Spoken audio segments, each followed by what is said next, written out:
Good morning, church, and welcome to the first ever First United Methodist Church Bible Trivia Night.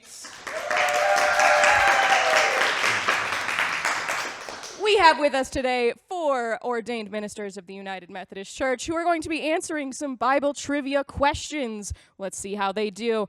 We're going to start off with some introductions. We'll start over here. Can you introduce yourself to the audience? Yes, I'm Deb Teagan. We're so excited to have you over here. You know him, you love him, you've heard him preach on Sundays. Introduce yourself. Eric Strader. Thank you. And would you introduce yourself? I am Reverend Amy Strader, one of the pastors at the First United Methodist Church. I'm the pastor of Young People, Families, and the Ranch Campus. Beautiful intro. Thank you. And last but certainly not least, Reverend Carrie. Thank you. Now, as we go through our evening, we will be going down the line, answering questions. So I will ask Pastor Carrie a question. If she does not know the answer, the other pastors will have the opportunity to steal that question for a point. Various reverends, do you understand the directions? Fantastic. Starting, let me pull out my cue cards. Hold, please. Gotta switch hands. All right, starting with Pastor Carrie. How many books in the Bible have only one chapter? 1. Incorrect. Would anyone like to steal? Do I get, negative points if I steal and get it wrong? I'll steal. Yeah. How many books? None. Incorrect. I will attempt to steal by saying 3. I'm sorry, it is not 3. Deb, would you like a chance? I'll say 2. Still wrong. There are 5 books in the Bible that only have one chapter. They are Obadiah, Philemon, 1st, 2nd John, 3rd John, and Jude. Next up, Pastor. How much education is on this table, on this couch right now? And we... Apparently not enough. Not enough. Pastor Amy, are you ready for your question? When was the New Testament divided into the current chapter system? I have no idea. Anyone would like to steal? I will say 1554. Anyone else? All right, that is incorrect. The chapters were added by Stephen Langton, the Archbishop of Canterbury, who died in 1228. Therefore, the chapters were added sometime before 1228. I was only off by 300 years. You're so close, really. In the scale of Christianity. In geologic time, sure. Pastor Eric, are you ready for your question? Sure. After the Jews arrived in the Promised Land, who was their first king? It is not Saul. After the Jews arrived in the Promised Land, who was their first king? God. That's a very pastoral answer, but is incorrect. Would anyone like to steal? All right. Saul was the first king God chose to reign over Israel, but the first king was not the one that God chose. The first king was Abimelech. In Judges 9:6, it says, "Then all the citizens of Shechem and Beth Millo gathered beside the tree and the pillar in Shechem to crown Abimelech king." So he was a king over a small part of Israel. I feel like we're instilling a lot of confidence. So bad.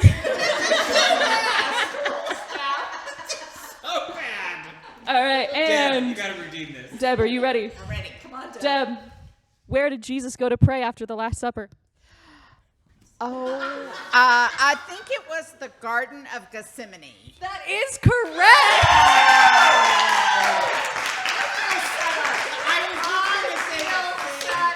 No, the questions are completely randomized. Right, sure. Coming back to Pastor Carrie. In the Old Testament, what did God say his name was? I am. That is incorrect. Anyone else like to steal?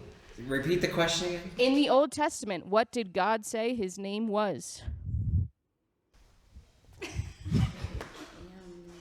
What God said or what the people said? What did God say his name was? I'll go with I am that I am. Still incorrect. The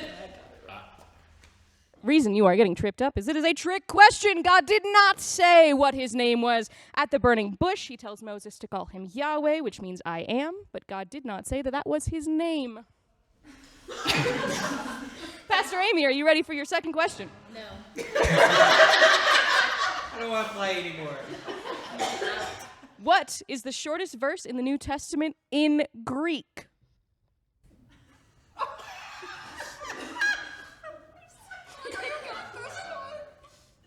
I don't know Greek because I don't need to know Greek in order to be an effective pastor. I need to know English, which I do know. In English, it is Jesus wept. That is the correct English answer, but not the answer we were looking for. Would anyone like to steal? Nope. Well, it's going to be, where's Jesus in Greek? It's X. E-X-E, so it's going to be X. And we are moving on. Everyone knows the shortest verse in the Bible in English is Jesus wept, which is John 11:35. But that's in English. In Greek, there is a two-word verse that is shorter. First Thessalonians. Yeah, that's right.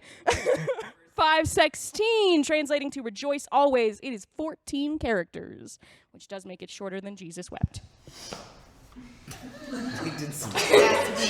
And Pastor Eric, are you ready for your next question? Let's do this.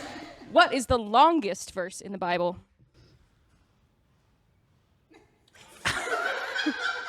The genealogy in the first chapter of Matthew. Incorrect. Anyone like to steal?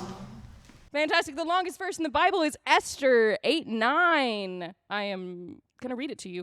The king's scribes were summoned at that time in the 3rd month, which is the month of Sivan, on the 23rd day, and an edict was written according to all that Mordecai commanded concerning the Jews, to the satraps and the governors and officials in the province from India to Ethiopia, 127 provinces, to each province in its own script, and to each people its own language, and also to the Jews in their script and their language. Thank you. So glad to know. Anytime. Are you ready for your next question, Deb? Yes. Who denied Jesus 3 times? Oh, that would be Peter. Fantastic. That's a 2-point for Deb. At the end of our second round, that is 2 points for Deb on the board and 0 points for the rest of our pastors. Next question, coming back to Pastor Carey. Which book of the Old Testament covers the longest time span? Isaiah. That is incorrect. Would anyone like to steal? Yes, I want to steal. Genesis. Incorrect. It's thousands of years. The book of the Old Testament that covers the longest time span is 1 Chronicles, which covers the period from Adam to David. Good effort. Thank you for playing. Pastor Amy, are you ready for your next question? Was that Amy? No. That was Carrie. Are you ready? How do we know Jesus' ministry lasted about 3 years from his baptism to his ascension?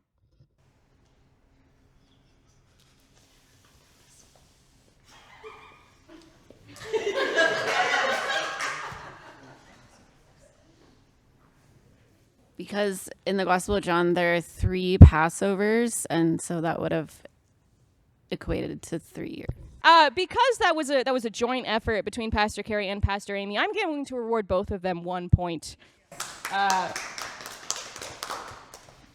Pastor Eric, are you ready for your next question? Oh, yeah, let's go. The Jews built a golden calf to worship 2 times, and the second time they built 2 golden calves. When was the second time?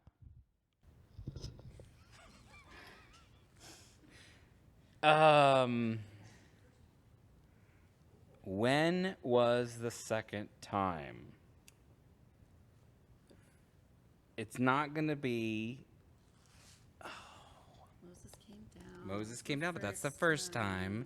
So the second time is going to be... Well, that would be in Genesis, is when the Tower of Babel happened, and the golden calf happened after that. I'm going to say when David entered the scene? That is incorrect. Would anyone like to steal? All right, that was during the time of Jeroboam in 1 Kings 12:25 to 29. That was not far, but it was still wrong. 2 kings off. And lastly, Deb, are you ready for your final question? What did Jesus share with the disciples at the Last Supper? Let's see. He washed their feet, but I guess bread and wine. That is correct. At the end of our third round, that gives us no points for Reverend Eric Strader. 1 point each for Reverend Amy Strader and Reverend Carrie West. And our winner with 3 points, Deb Teagan. Deb went to a real seminary.